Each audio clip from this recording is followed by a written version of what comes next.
My name is Zach Arnold. I'm a Hollywood film and television editor, a documentary director, father of two, an American Ninja Warrior in training, and the creator of Optimize Yourself.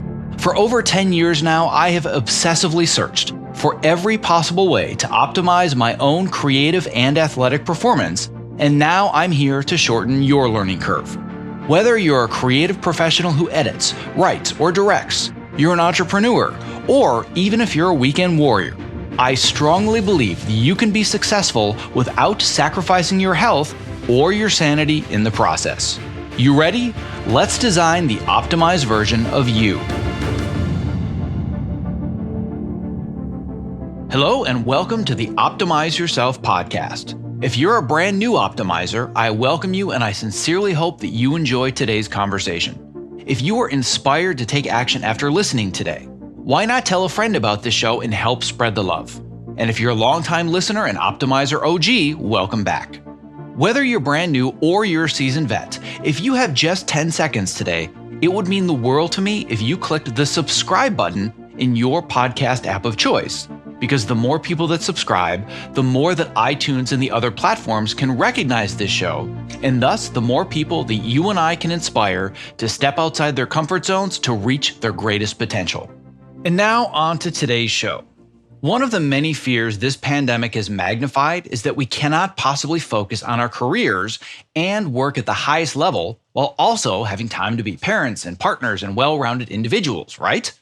Well, with the transition to working from home, navigating this challenge has now become even more complicated. Today, I am talking with ace editor Farrel Levy, who has worked at a high level her whole career, moving between features and television, working on shows like Nashville, NYPD Blue, and Criminal Minds, to name just a very, very select few. She was already a single mom when she got her start in the business, so she has spent many, many years perfecting the balancing act between these two. To say that she is passionate about advocating that family and career are not mutually exclusive would be a vast understatement. Her passion comes from having successfully balanced the two for much of her career while also mentoring many others in the business that are working hard to do the same as her. In Farrel's own words, she firmly believes that you can be proud of the work that you do and also proud of the fact that you have had a good life. Farrel and I dive deep into the topic of work-life balance in Hollywood, as well as many other topics, including mentorship, burnout, and choosing the right jobs to match your personal needs. If you are a parent struggling to choose the next step in your career because you believe it just cannot be done, please listen to Farrel before believing that you can't, because she and I are both convinced that you absolutely can. If you are inspired by today's interview and you would like to up your networking game so you can get the attention of the right people who can help open the right doors that lead you to a more fulfilling and rewarding career path, but your outreach email game is a bit weak, well, then I invite you to download my Insider's Guide to Writing Great Outreach Emails. In this extensive and free, by the way, guide, I'm going to teach you why cold outreach is the most important soft skill that you must develop if you want to advance your career, which is important now more than ever that we are all stuck at home and cannot network in person. I will also show you the 5 most common mistakes that people make when writing their outreach messages, and I will bet that you've made at least one of these yourself in the past. And then finally, I'm going to break down step by step in a simple to follow checklist how you can structure an amazing outreach message that is going to provide value to your recipient, help you build a lasting relationship instead of feeling like, you're just bothering this person, and actually get a response to your outreach so you can then seek advice, connect with a potential mentor, set up lunch meetings, and possibly even land your next gig. If you would like to download this brand new guide for free, just visit optimizeyourself.me/email guide. And that's all one word, no dashes, /email guide. All right, without further ado, my conversation with ace editor Farrel Levy, made possible today by our amazing sponsors Evercast and ErgoDriven, who are going to be featured just a bit later in today's interview. And as a quick sneak peek, ErgoDriven has a brand new product that I'm super excited to share with you. To access the show notes for this and all previous episodes, as well as to subscribe so you don't miss the next inspirational interview, please visit optimizeyourself.me/podcast. I'm here today with Farrel Levy, who is a longtime film and television editor. You've worked on such shows as NYPD Blue, Criminal Minds, Damages, Nashville, one of my favorite films of all time, Primal Fear. But more importantly, for today's conversation, you've also been a working mother your entire career in Hollywood. And you, like me, work incredibly hard to achieve some semblance of work-life balance. Farrel, it is such a pleasure to have you on the microphone today. Thank you so much for taking your time and sharing your expertise with us. Thank you. Well, this is one of my favorite topics to talk about because it's real life. And, I think in the past, this was actually sort of considered a soft, not sexy topic. And granted, there are people that this does not apply to, but I think there's much, much more awareness now. And I think people are also seeing that it is sort of a matter of like real survival. We don't want burnout. And I think more and more people are appreciating the deleterious effects of working too much and what it does physically, mentally, and family-wise. Well, there's no question in my mind that even today, this is still very much a struggle. And those that are able to balance work and life and children and being parents and working in Hollywood, it seems like it's impossible today. I can only imagine that 30 or 40 years ago, it probably wasn't any easier than it is now. I've had several conversations with people talking about, well, how different are things? Like I talked to Walter Murch and Carol Littleton and really getting a picture of this evolution. And one of the things that they say is it really wasn't that different. I'm sure you've probably heard people that would hearken back to the film days say, oh, well, you would order a dissolve and get to go home at 3:30 in the afternoon and wait for that dissolve to be processed by the lab. And because of technology, things are moving so much more faster and there's so much more to do, but they were still working really long, crazy hours 30, 40, 50 years ago in the film world. They just might not have been moving as quickly, but they were still working just as hard or even harder. So let's start by going way back to the beginning, where your career started, what it is that you were working on, and what it was like, so we can really get a sense of the trajectory of how things have changed, or if they haven't, as far as work-life balance in the industry are concerned. Well, I probably did this in a crazy way because I actually had my child and then decided that I wanted to go into the film business. But in those days, I was in New York at the time, and I think to a certain degree it's still possible. Film school was not an absolute must in terms of getting your way into the cutting room, and I was able to get a paid intern part-time, and my husband at the time had said to me, look, if you can make enough money to pay the babysitter, that's fine. And so they knew my situation. I was an intern, and it turned out to be a job where the editor was a jack of all trades, and I learned everything from sound editing to syncing dailies to, all the basic assistant skills. And at one point, a film came in. We worked in the it's not Duart. Was it Duart? It was the lab way over by the on the west side. And a job came in, and I was assigned to sync all the dailies of this particular movie. And then they were looking. I was not in the union. I was working part-time. They were looking for an apprentice who knew the film, and because I was doing all the dailies, this particular editor saw his role as someone that nurtured people, and then it was time to leave the nest. And he said, Farrel, they're looking for someone. I think it'd be appropriate for you to join the team. You could join the union that way. And that was how I at that point, my daughter had been in daycare long enough, and I had a good babysitter, and I joined the editing team, joined the union. Turned out to be Miramax's first film called The Burning. And we had Mr. Harvey in our editing room in all of his, obnoxious glory. But it was my first editing experience in the union as an assistant. And the other thing that I felt for me personally was because, and they also said to me, no overtime, which was exactly what I needed. And but I felt that I was working at a deficit because there were no other people I knew that had little kids at home.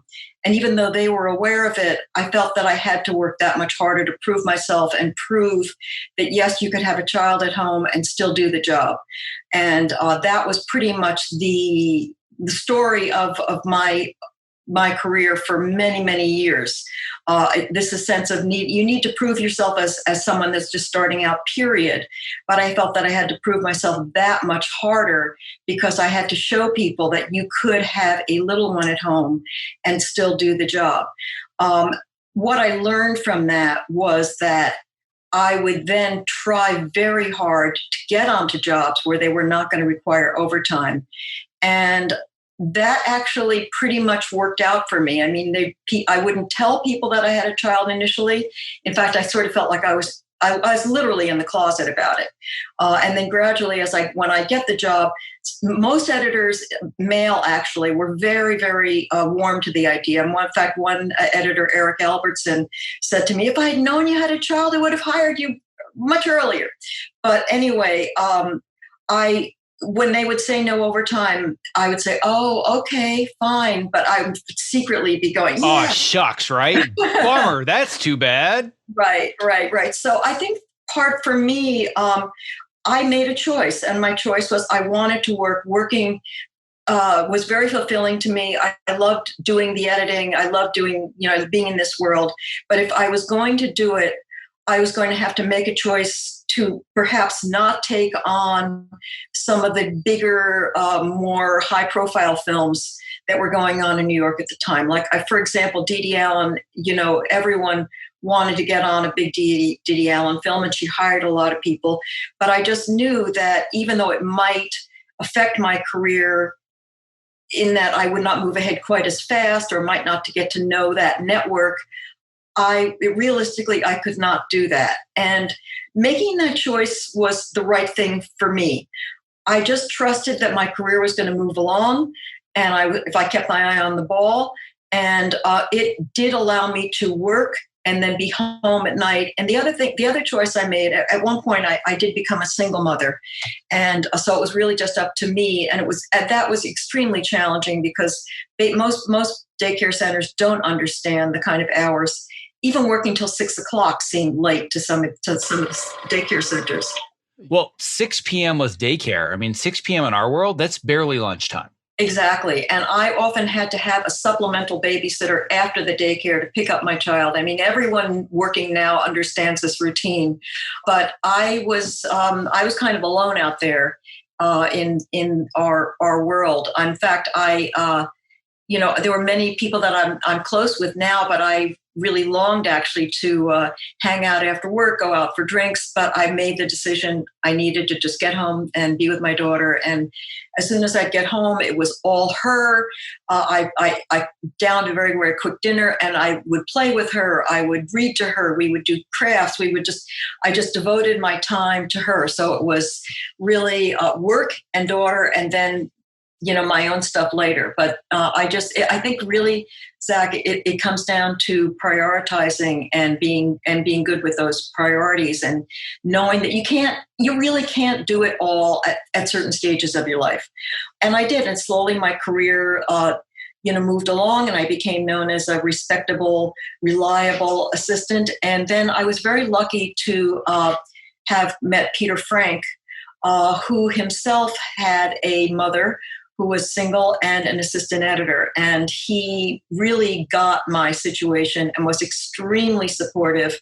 And just like any good mentor situation, really, really supported me, my work, and my life situation. So I really tried to remain true to myself and my priorities. And at the same time, wanted to very hard to, do a good professional job. And that worked. And Peter became sort of the editor that I hung with, and we worked together. And it was a real blessing that I met him and that we worked together. And then he was the one that, whatever job he ran across is the jobs that we would take. And so at one point we were both not working, and he came across a script. It wasn't the kind of money that he wanted, but we both wanted to work. And I said, look, none of us are really that invested in this. Can this be my opportunity to get a chance to be an associate editor? We were working on film. And can can I have this opportunity now? And he said, yeah, sure. Because I saw many of my peers break away and do these indie features for little or no money. I just couldn't do that. I couldn't afford to do that.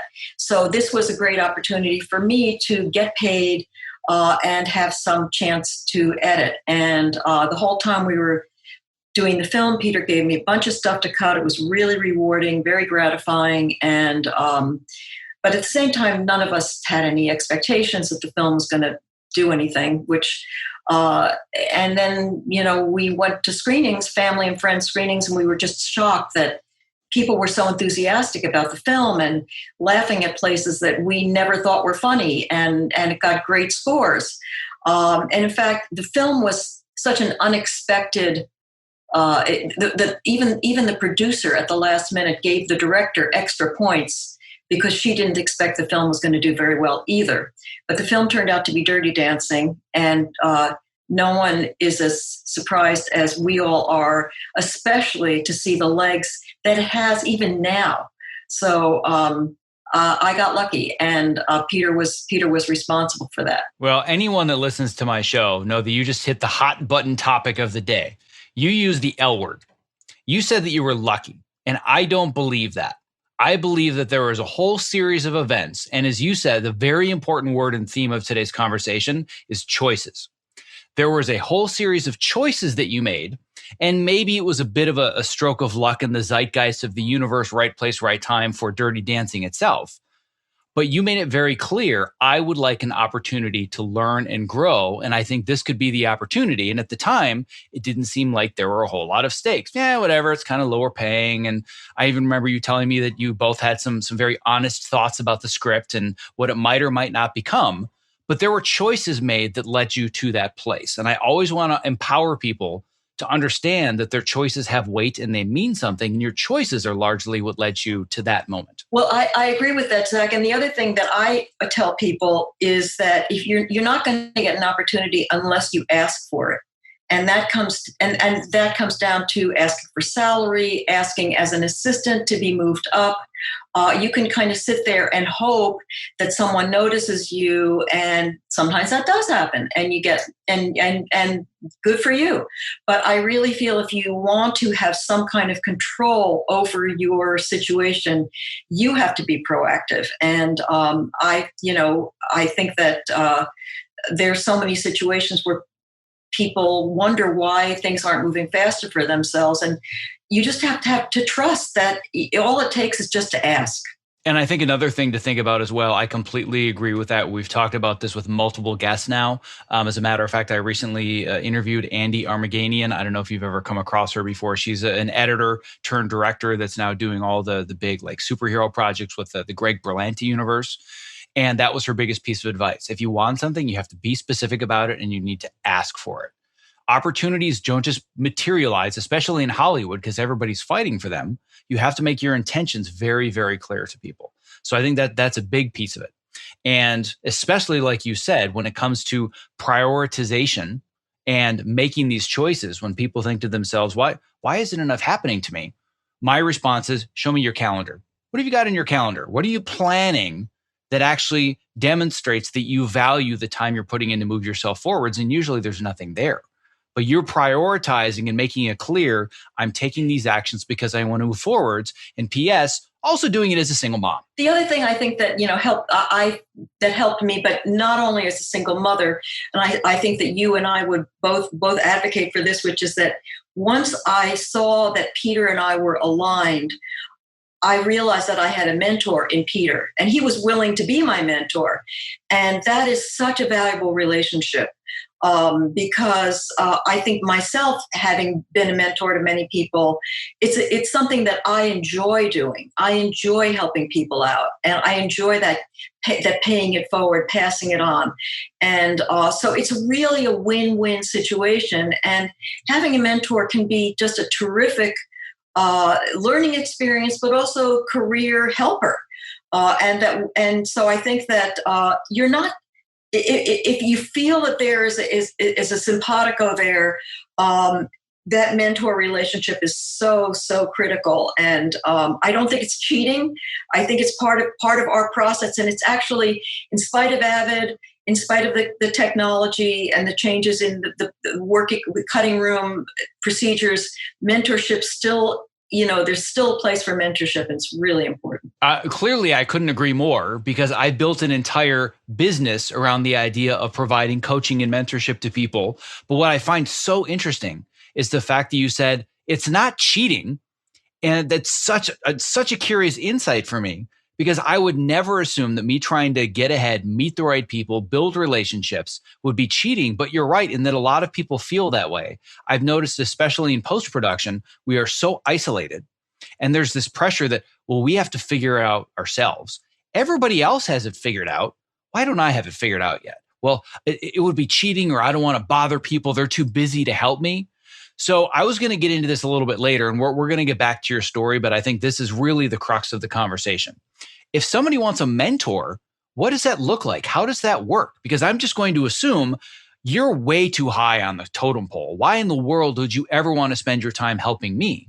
So what would mentorship look like, and how do I actually find a mentor and connect with one? Well, I mean, I think it can happen in lots of different ways. I taught for many years at AFI, and I think that a lot of my students, when I was teaching them, figured, well, this is my teacher, and I have this person for 1 year, and I think that I was able to not only bring to the table, I think a really excellent course in aesthetics and the aesthetics of film editing, but also I tried to teach the soft skills of how you are in the cutting room and how you get along with people.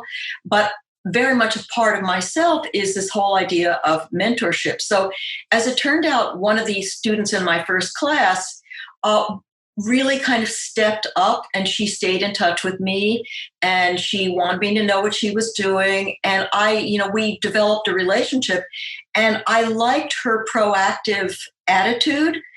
Plus, I just felt that she was very together.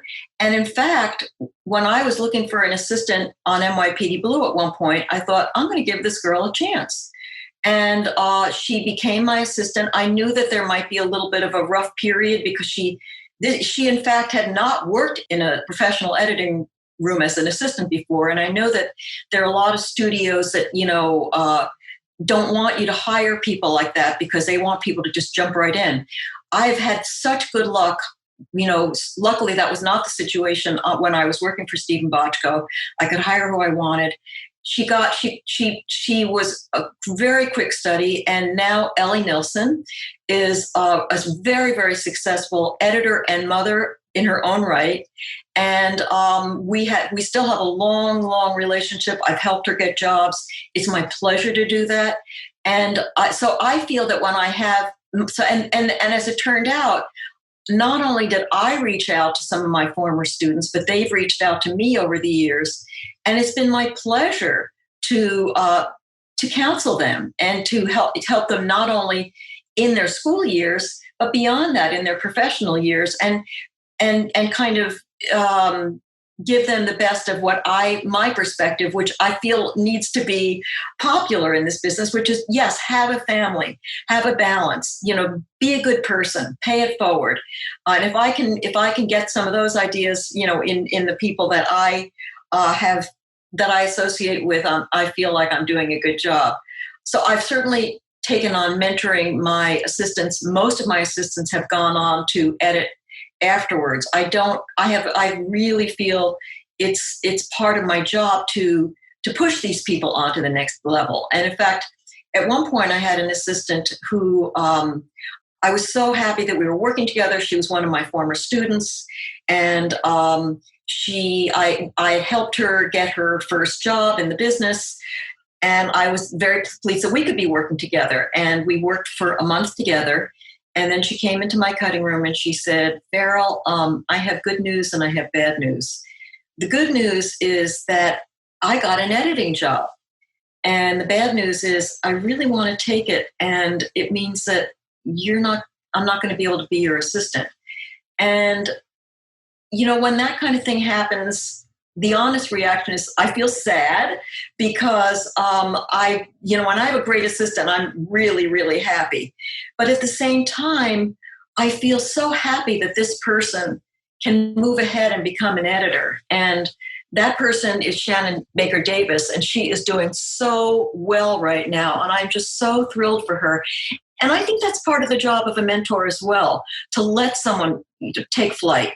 And don't just hang on because you need someone. There are plenty of good people out there that could benefit by your mentorship. And as it turned out, the next assistant I brought on was fantastic, and we developed a great relationship, and I was thrilled that I could help her. So it ultimately became a win-win situation. And I think that's the other thing. It's not only the responsibility of the mentee to find and nurture that relationship, but I think it's also the responsibility of the mentor to encourage the next step and to push these people out, even if it's going to be a little bit uncomfortable for you. I love the discomfort zone. I'm all about the discomfort zone. If somebody is seeking it, I will provide that for them. They have to be willing to do the work, but I will absolutely provide that. And one of the things you said that I loved that I just realized now, I was thinking through as you were telling this story, every single assistant editor I've had my entire career started with them reaching out to me cold and me developing a mentor-mentee relationship that had nothing to do with work. It wasn't about the gig. They reached out, they were seeking advice, they wanted to have lunch, whatever it might be. Then they would reach out a few months later, wanted to check in. And it just occurred to me just now. Everyone I've ever had as my assistant, that's how all the relationships started. I too am a huge believer that I'm going to hire character and passion and enthusiasm over skills. I can fill the knowledge gaps. I can say, well, this is this button that you press. Here's how the workflow works, with the caveat that if we're going on to a big project, you need to know enough on day one to not fail spectacularly. I'm not going to teach you what is it to be an assistant editor. They need to have enough experience, but they don't need to be an expert. They need to know just enough that they can survive day one, and I could shepherd them through the rest of the process. But again, so many people assume you're just too busy. You're not going to want to help me. Who am I? What's the first step? If I said, I'm listening to this podcast and I want Farrel to be my mentor, what would you say to somebody that's feeling that way, either about you or another quote unquote big name editor where they just feel intimidated and they don't know how to start? Well, I would say the first step is to write an email, and you have to reach out, you have to touch base. And then we start a little conversation. We see, I find out what you're about, and we see if there's some, most people that reach out to me, in the old days, I would have coffee. It's a different reality now.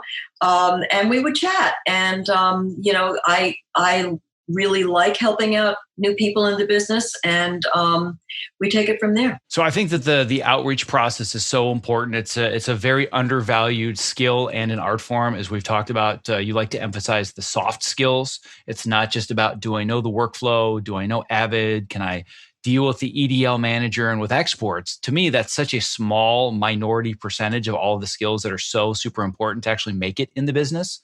What are some of the other soft skills that you think people that want to be in the edit room at your level don't even know that they don't know? I think that they don't know how much people skills are critical in the editing. For editors? Really? Editors and people skills? What are those? Yeah, right. I mean, one of the things that we would do at AFI, which basically mimics a professional setup, so that all the fellows start out, they edit projects with teams. So the editors edit, and the writers write, and the producers produce, and the directors direct.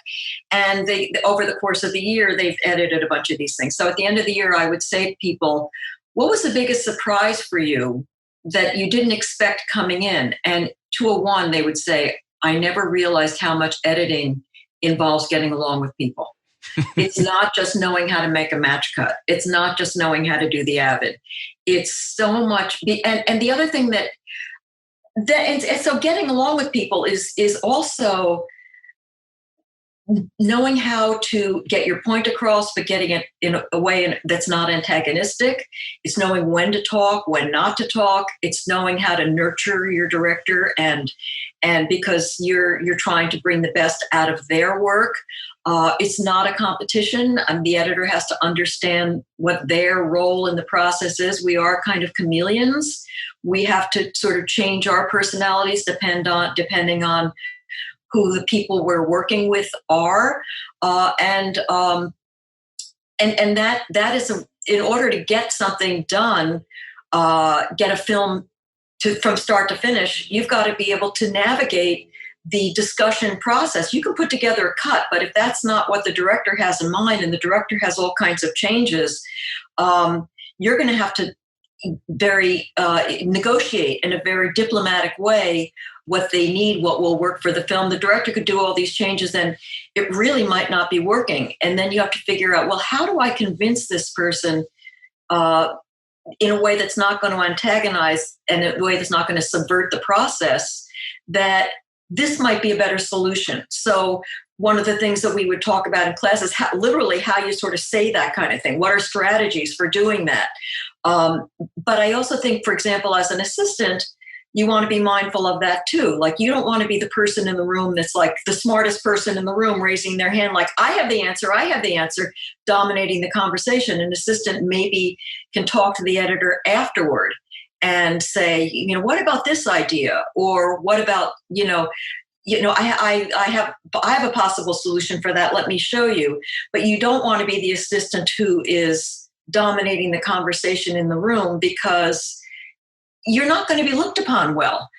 They're really, there are people that have managed to get careers by being that person, but generally, it's not. Just save your smart comments for an appropriate time, and they will be appreciated, and you will be appreciated. I think one of the most important things for people to understand about this is, if you had said the most vital skill for being a good assistant or being a good editor is you must know Avid.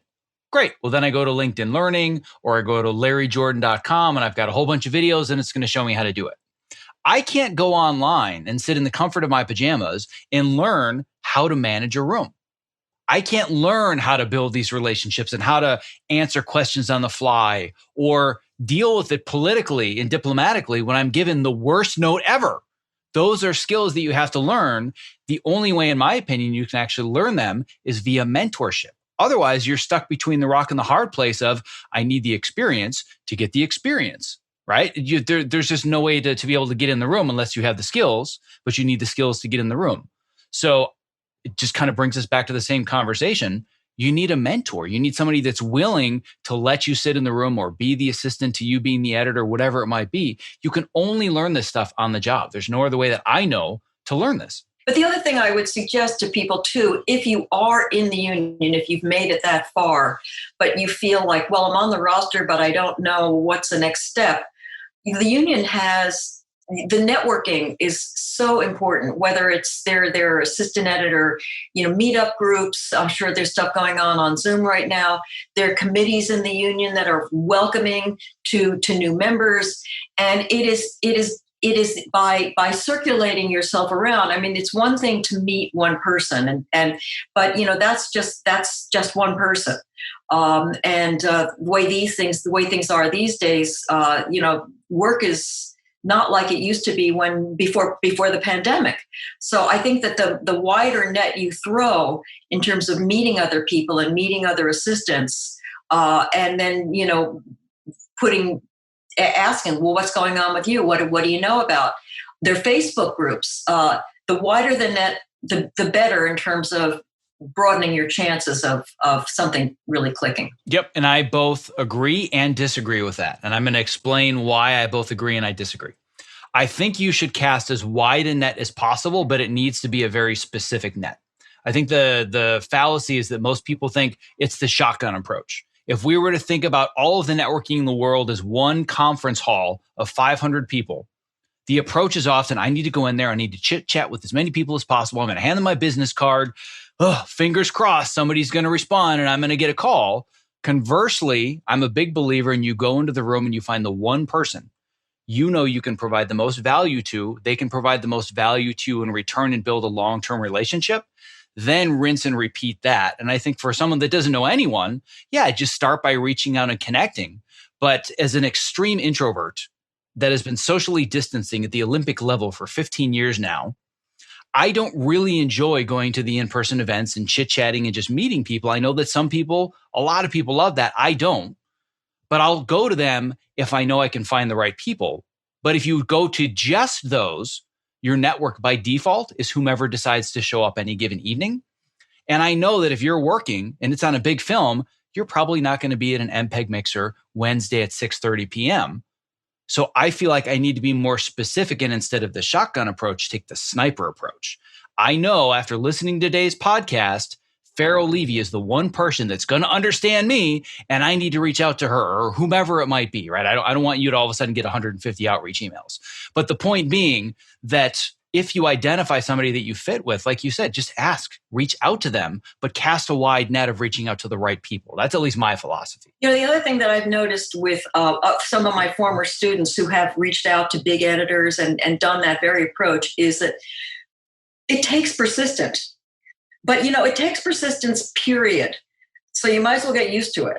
Because if you have this goal and you want to break in, not everyone works on a big feature right away. I mean, you know, everyone has their little bitty steps that they brought them where they are. So I know that this one assistant that who's now working for this big editor wrote many letters, and the editor was busy because he was working on big features. And he said, "I can't get to you right now, but I will. Just stay in touch." And it is that persistence, because people are busy. People have things that are going on, but people notice if you are persistent, and that's points in your favor. Even though it's harder, in a way, it's its own test. And yes, and I think that the components that are really important to understand as a caveat, everything you said is correct, but the persistence also has to come with patience. Because if you're not patient and you're incessantly bothering them, well, then you can turn them off and turn them away. Because it's like, listen, I'm busy. I get it. I know you want to connect. You gotta be willing to kind of play on my schedule a little bit. Those that aren't willing to, I'm probably not willing to give the back and forth. My first two editing mentors were Dodie Dorn and Walter Murch. That didn't happen by accident, and it certainly didn't happen overnight. One of them took a year. One of them took multiple years. But I was able to make those connections. Now Dodie and I have a reciprocal mentor-mentee relationship where now she reaches out to me all the time and says, "Oh, I'm doing this with my health and the standing desk." And so I'm her like fitness and health mentor, and she's my editing and industry mentor. And it was the same thing with Walter, where I reached out to him after I had read, what was it? It was Behind the Scene. That was the one that got me. I mean, obviously I had read In the Blink of an Eye and the Conversations, but the one I really related to was Behind the Scene, which is all about workflow and nitty gritty and all the stuff that I really enjoy. And I just continually, but politely reached out to him until we finally connected. And I started to talk to him about the standing desk and how he inspired me. And then we ended up doing a just short of 2-hour podcast interview talking about work and health and life and the industry and all that other stuff. But it takes a long time. And so many people feel like I sent the email, I didn't get a response. Ugh, they just don't want to help me. And you got to play the long game with this. Exactly. Yeah. So I want to go back to this idea of choices. We talked about this at the beginning in making choices. And as a parent myself, I had to make the choice fairly early in my career where I realized the trajectory that I was on, hoping to be the next Walter Murch someday, work on the big films, win all the Oscars. I think a lot of people have that image. I had just had my first son, and I was looking at these two things, and I said, I can't be a good father at this time and also pursue this path with the amount of time that it's going to require of me. It doesn't mean that over the course of my career it's not possible, but I kept thinking to myself, I only get one chance to be around my kids when they're this young and they're growing. There's always going to be another film. So let's go all the way back to when you were just a single mom, just starting your career, and realizing this is really the only shot that I have. And there were a lot of choices that you had to make throughout that process. Because I have a lot of clients that come to me that are female, that have children that have said, I can't work in scripted. There's just no way I'm going to be able to work. Nobody can figure it out. And I know that you have. So let's talk about a lot of the deeper emotions and choices that happen just beyond the stuff in the industry. My sincerest apologies for the interruption in the middle of this interview, but if you are a content creator or you work in the entertainment industry, not only is the following promo not an interruption, but listening has the potential to change your life, because collaborating with Evercast is that powerful. Here's a brief excerpt from a recent interview that I did with Evercast co-founders Brad Thomas and award-winning editor Roger Barton. Living this lifestyle of a feature film editor has really had an impact on me. So I was really looking for something to push back against all of these lifestyle infringements that are imposed on us, both by schedules and expectations. When you guys demoed Evercast for me that first time, my jaw hit the floor. I'm like, oh my God, this is what I have been waiting for a decade. I also had the same reaction when I first saw Evercast. 2 words came to mind: game changer. Our goal, honestly, is to become the Zoom for creatives, whatever it is you're streaming, whether it's editorial, visual effects, Pro Tools for music composition, live shot cameras. It's consistent audio and video, lip sync, always stays in sync. Whether you're in a live session where you're getting that feedback immediately, or you can't get it immediately, so you record the session and you can share those clips with people on the production team where there's no room for any confusion. It's like, this is exactly what the director wants. This is exactly what the producer wants. What matters most to me is it makes the entire process more efficient, which then translates to us as creatives who spend way too much time in front of computers. We get to shut it down and we get to go spend time with our friends and family.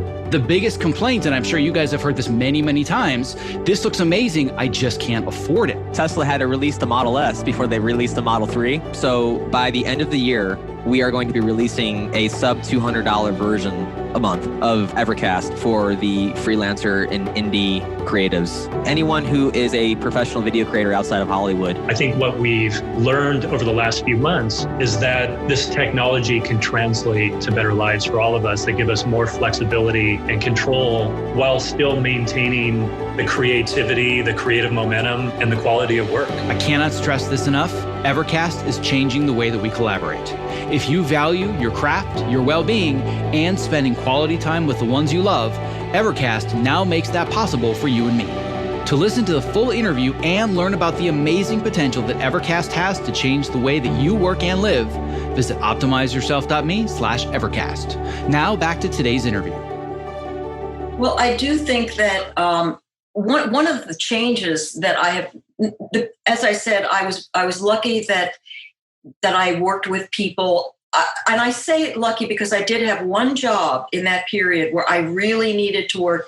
And this is going to happen to everybody. You can't control everything, and sometimes you just need to work. And I didn't totally vet the job.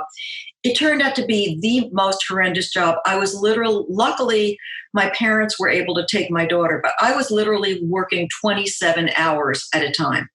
I was making great money, but it was just a horrible, horrible schedule, where there'd be many days when I would be working really round the clock and I wouldn't be able to come home. And like I said, support system is really, really critical. For some people, that's hard. But I do think that if you're a woman and you have a supportive husband who has the flexibility in his schedule, or if you have parents around, or if you have a great babysitter, that is really critical. But this one job just really confirmed to me that what was more important. What was the time? I was glad that I made the money. I was able to buy a house off of the money that I made as an assistant on that job. However, when I think about a lot of the films, and look, we all need to work. This is a great industry, but there are a lot of films out there or television shows that, in the long run, the content or whatever are not that great. And what is the balance? Is it more important for me to work on something that and work long hours, sap my energy, not be able to be with family, just to kind of work on something? What does it mean? Or can I work on something that this is when I came to LA, I was intending to be a feature editor because that's kind of where I had come from in New York. And I started working on free things. And because even though I had this Dirty Dancing credit, I think it had to do with the fact that I was a woman, actually. I wasn't taken quite as seriously. So I pretty much had to start all over again, syncing dailies and doing little editing jobs. But I finally got a break with Stephen Bochco. And at that very time, I had the choice between a low-budget feature and working for Stephen Bochco. And I loved Stephen Bochco. I loved his television shows, and I'd heard that he was very loyal, which meant potentially longer range work. So I gave up the feature job, and I took the job at Bochco. And not only did it turn out that these guys all had families and all kind of worked their families into their lives, but I learned television schedules are a lot different than feature schedules. There was a certain regularity to them. I had always thought, gee, it'd be great to be a teacher and know that you have the summers off. And suddenly, I'm working in an environment where, because the show got repeated, I had a summer off. And I was careful with my budgeting. And I just decided I'm not going to find a job during the summertime. I'm going to be with my family. And not only that, but the people that I was working for were very supportive of having families. So I realized that I was in a good situation. I wasn't working on a feature, but I was working on a show that I loved, that people loved, that had meaning. And I was able to have that balance, which was keeping me sane. And I did have colleagues on the show that would leave because they were working on a successful show and maybe they got a feature and it was their launching point. But for me personally, I felt like I have that balance that I need. I'm able to have my family. I then had another child. I'm working on a job that I love. And I wrote it out to the very, very end. And I thought, I'm taking a chance. I don't know, I'm not building up a lot of credits over the course of that 15 years that I was with that one company. They did offer me a lot of opportunities, including directing, which was fantastic. But I took a chance that my career would still be able to be viable. And that, again, was a choice. But it made me happy. I did not feel burned out. I did not feel like I didn't have time for my family. And I felt like a whole person. And that was what confirmed that was a direction that I wanted to take. So from then on, I did actually have lots of opportunities after that because I worked with so many people and I had a reputation. But when I had these choices, I also turned things down. If I thought it was going to take too many hours, or work, I didn't really want to work during the summertime, even though a job seemed interesting. I turned it down, and turning down jobs is scary because you want to make sure that you have another one. But you just have to trust that it's going to happen if you do a good job. I said I have to focus on doing the best job I can because when I turn a job down, I want to know that my reputation is intact.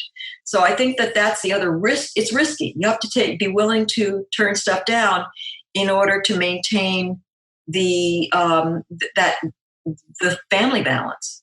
Well, it's risky and it's uncomfortable. Coming back to this idea of always seeking comfort versus being willing to embrace the discomforts, it's risky. And I think that one of the most common words that I find is synonymous with people that say that they chronically experience burnout, because I've worked with people that deal with this over and over and over. Burnout is always connected to the word yes. I constantly say yes over and over and over.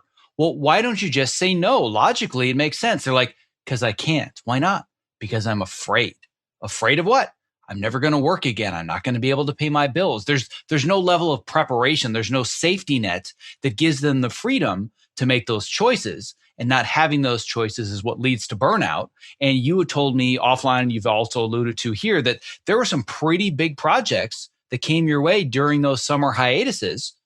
And I'm wondering, are there any that came about where you're like, oh man, I could have had my name on that? I have. And I think it's a both and. I think it's never like I'm going to say, there's always wow, I could have had this or I could have done that. Yes, there's that. But bottom line, I really feel comfortable in the choices that I make, and that's just, you have to live with that. And it's not living with it with constant regret. I don't live with regret. It's kind of a nice, nice to know that potentially could have happened, and it would have been fun working on certain jobs, and certain jobs have a certain prestige and whatever.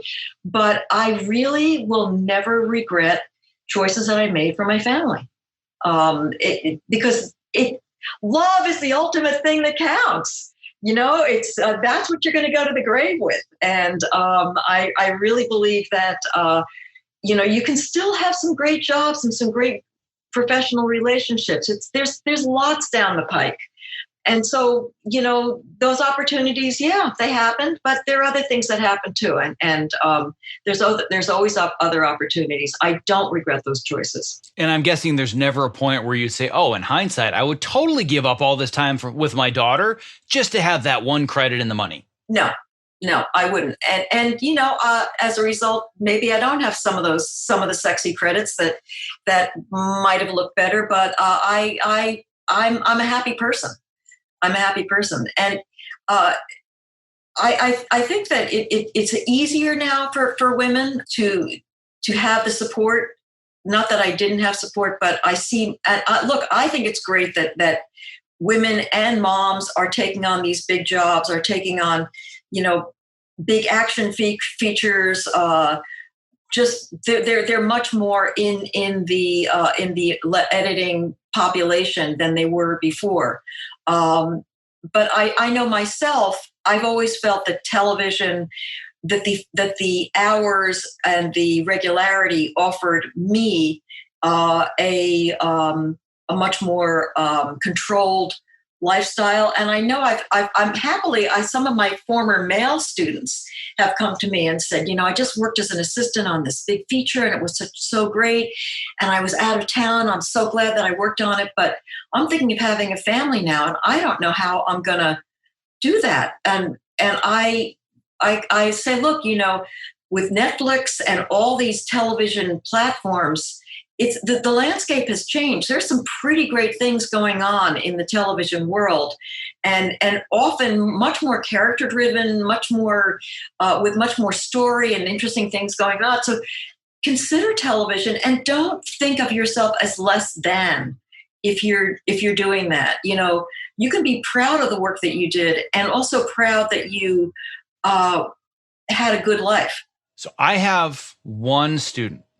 She knows who she is. She's listening. She's probably already cringing like, oh my God, I can't believe he's going to talk about this. I'm not going to use her name, but she knows who she is.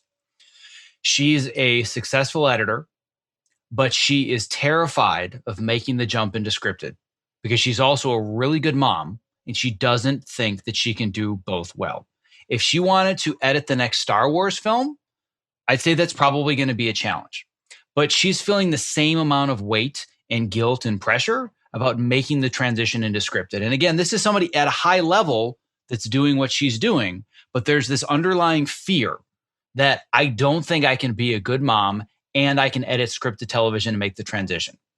What would you say? One of the things that I say to anybody, but particularly people with kids, is I think that, granted, initially you can't always choose your jobs.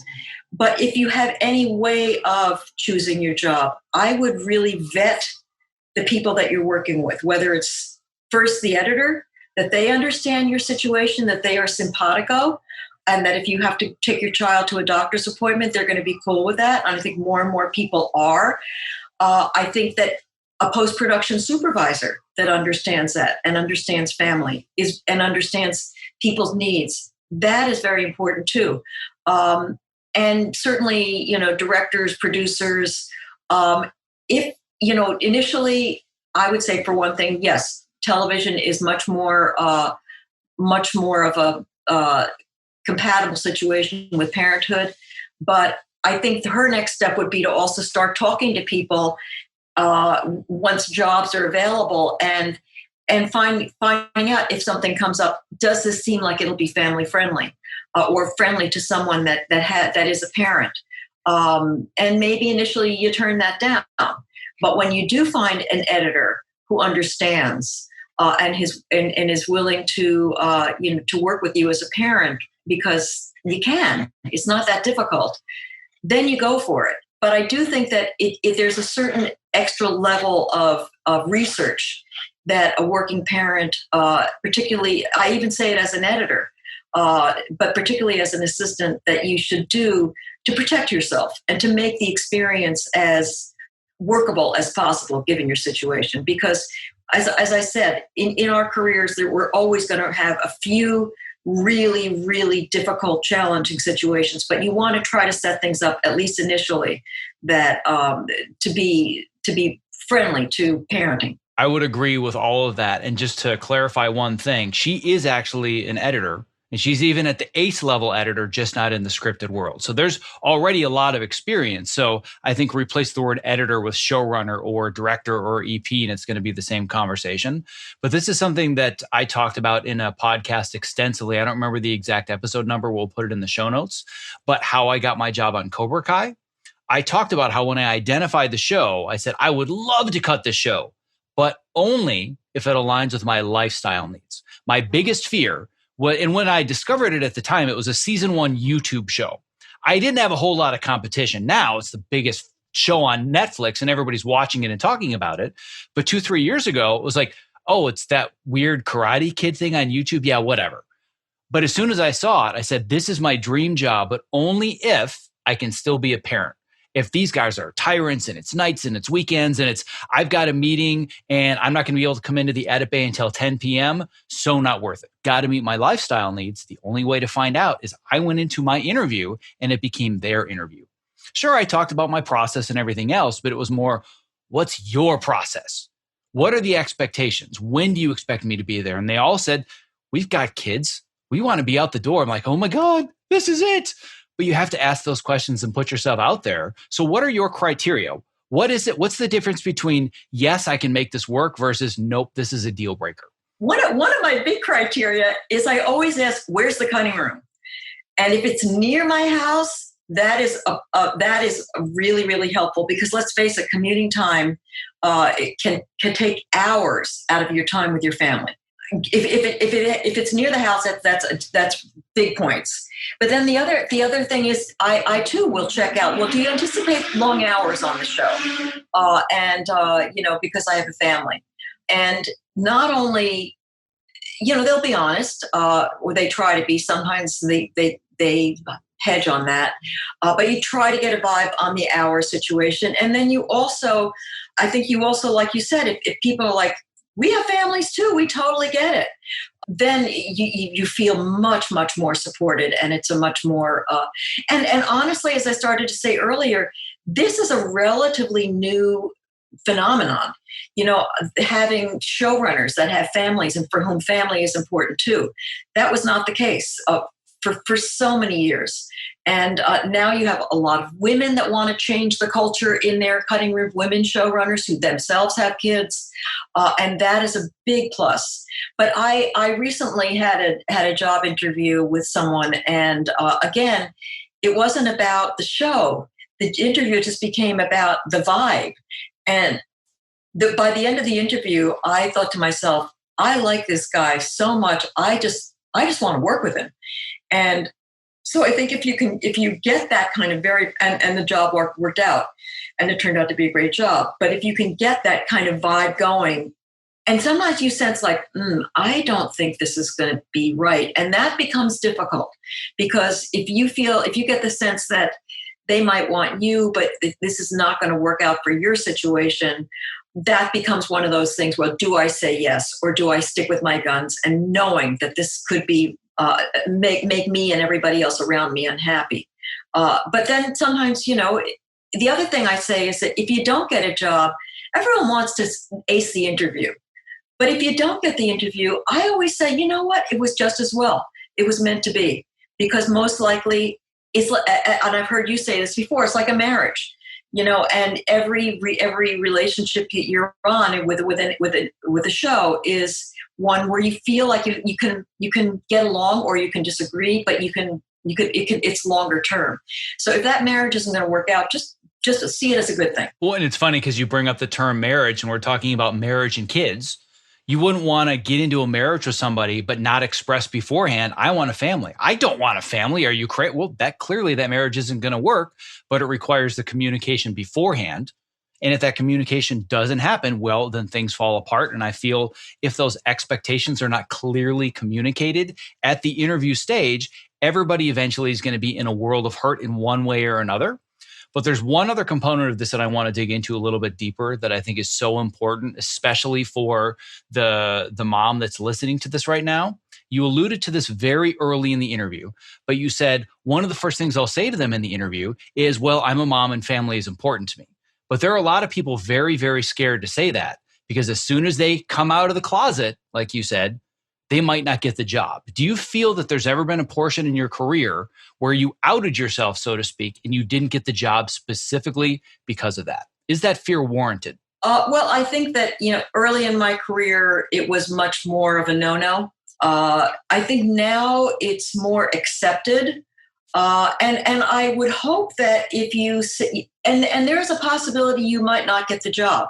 And that's why I said that earlier. I said, if you don't get the job, it's probably for the best because we have all been on jobs where we have been totally miserable. And it can take not only a toll on the family, but it can take a physical toll on your health, physical and mental toll. So I feel that if you do put it out there and you're not, yes, it's discrimination on their part, but at the same time, it's probably for the best because, and let's face it, there are jobs where people are working crazy long hours and people do it and people with families do it. And if you have the support system and it's okay with you, great. I'm not, saying you shouldn't do that, but if that's not what you want, then I feel like if in that interview, they feel that this is not going to work out, it's really for the best. Yeah, I mean, it's twofold. You're right. Number one, how dare they? This shouldn't be a reality. You shouldn't get turned down or pushed away just because you're a parent. That's the reality that we live in. Some people are just going to do that. And there's just this anger and resentment, like, how dare I not be looked at because of my skills or my experience? I'm labeled as a parent. But at the end of the day, even though that does suck and it shouldn't be that way, it's kind of a blessing in disguise. Do you want to work with somebody in the room for 16 hours a day for 8 months that's just going to push you away and discriminate against you? Like, that's just not cool. And there's a lot more to the politics of we need to do something more about it and reduce the discrimination. But at the end of the day, if it's just you personally, like, good riddance, thank God that didn't happen, right? I think that's really, really important to recognize that it wasn't an opportunity. You thought it was an opportunity, but it wasn't. And I know that you've had many, many students. I'm sure you've coached them through many interviews and situations like this. And I'll share a tip that I often give people that are students of mine, and you might have additional ones. But a very common question when an opportunity comes along is, how much are they going to pay? The question I always ask is, what is the cost of taking this job? That's what I ask first. What's the cost of working on a show like Cobra Kai? The cost is I'm going to be in my car for 2 to 3 hours a day. The cost is I'm probably going to miss some bedtimes. I might even miss a spring sing or two. There are the whole list of things, but then I ask myself, is it worth the benefits, short-term, long-term? And I realize the benefits outweigh the costs, but there have been a lot of jobs where people would smack me upside the head. How could you have ever said no to that? Because it costs too much. What do you mean it costs too much? What does that even mean? But I'm always looking at the cost of taking an opportunity, and I feel so few people do that. Yeah, I don't frame it that way. I don't frame it in terms of cost, but certainly, yes. I mean, that is, as a parent, that constantly runs through my head. It's not just an automatic, like, work. There's so many other considerations. And I think that for our future health as a civilization, I mean, I know, in line with your petition to the industry, I know this is a business, and it's a very successful business. And but at the same time, I think as workers in this business, if we can push that rock just a little bit further in the direction of healthy lifestyles in terms of family and in terms of lifestyle too. I mean, you also want to have a little bit of time to be healthy yourself. You want to have a little bit of time to exercise. You want to have a little bit of time for that kind of thing as well. I think that I feel it's a bigger, longer goal. It's how are we going to for our kids and their kids? What kind of message are we going to send to them? Which is, work is important. And I say to my two daughters, I'm so glad that you both have work that engage you, and that it's not just a job for you, as I have felt all along about editing. But at the same time, let's, it's not the be all and end all. It's empty if we don't have love and family and relationships in our lives. Yeah, I'm right there with you clearly, because you and I we're preaching to the same choir. And when we talk about cost, the final thing I want to say about this is everybody says the same thing. Being healthy costs money. It's expensive. If I want to be healthy, that means I have to, one of the costs is time. I have to sleep more. I have to exercise more. Organic foods are healthier than cheap foods. Eating, high quality meats is more expensive than having Dinty Moore beef stew and Doritos, which, by the way, was what I used to eat for dinner when I had no money. So I've been there. I understand what that's like. The only thing that costs more than being healthy now is the cost that you're going to pay for it later. So you can either pay for your health now, or you can pay for it later when it's going to be way more expensive and you're so far down the line that it's almost reversible. So when it comes to all these things, yes, there is a cost that comes with it, but you're going to have to pay for it at some point. So why not pay for it now and get the higher quality of life out of it?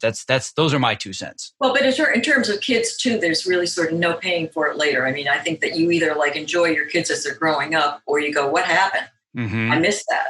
And so, I've heard people that have said before, and I've heard it secondhand, but their rationale is, man, my kids are going to have an amazing college fund. And my thinking is, I bet they'd love to have a parent too. Yeah, I mean, that's the other thing in terms of cost. I have specifically, I keep my lifestyle is relatively simple. Don't have to have all the bells and whistles and all the stuff, because even though we're comfortable, I don't drive a fancy car. I don't have 2 homes. There's a lot of things that I don't have, because it was more important for me to live on a little less and have that time. And that's a choice you make too. But I personally feel that it's been a good choice for me, not necessarily having all the money, the most money ever, but having the time. I know this is a subject you're very passionate about. I am too. We could talk about this for hours and hours and hours. I don't know how we've gotten to the point where we did already. I want to be respectful of your time, but is there anything else that we haven't talked about or that I haven't asked that's really important for you to share before we go today? Well, one thing I just want, again, I talk about how times are different now than I remember when I was, when my kids were little. I would seek out other working mothers and I'd say, how do you do it? What schools do you go to? How do you manage childcare? And I was recently at a women's committee forum with the union. And what I noticed was that people are still asking those questions, but there's so many more people, and there's so many more Facebook groups and online groups, and so many more avenues for whether it's just support groups, but so many more people in that situation. And I think that, the more working parents and whether it be men and women who care about that balance we have in our union, the better it's going to be for all of us. So I'm really glad that people are having kids, people are building these support groups, and keep on fighting for that balance. It's a great thing. Well, it goes back to everything we talked about near the beginning. It's all about the fact that you are not doing this alone. There are a lot of other people out there that can help you do this. You can seek the guidance, seek the mentorship, seek the support groups. If anybody wanted to connect with you because you've just totally inspired them to figure all this out and reach out, how would somebody contact you? Via my email. Don't worry, you're not going to get 150 or 200 emails, but I know that there's 1 or 2 that this could absolutely change their life. They're going to reach out to you. They're going to say all the things we've talked about here. And my hope is they can provide value to you. You can provide value to them. But I want to make sure people feel like, oh, that was great, but how do I find her? And she's too big, and I don't know if I can connect with her, and I'm just embarrassed, and I don't want to bother her. I want to eliminate that barrier for everybody listening right now. Well, I just hope that, that people, when you're a working mom, or a working dad, it can be difficult. And I hope that I can provide encouragement in that department. I have no doubt that you can provide encouragement and then some. This has been a tremendous pleasure for me. I've learned several amazing new insights. I'm hoping that everybody else that has listened is learning things as well. It means a lot to me that you were able to come on the call today and provide your time and your expertise. So thank you so much for being here today. Thank you, Zach. As a working parent, I'm happy to represent. My sincerest apologies for this brief interruption, but if you are a creative professional who spends long hours at your desk and you are searching for a simple and affordable solution to optimize both your energy and your focus, not only is the following promo not an interruption, but listening has the potential to change your life. Here is a brief excerpt from a recent interview that I did with Ergo-Driven co-founder and CEO Kit Perkins, the creator of the Topomat, who's here today to talk about his newest product, New Standard Whole Protein.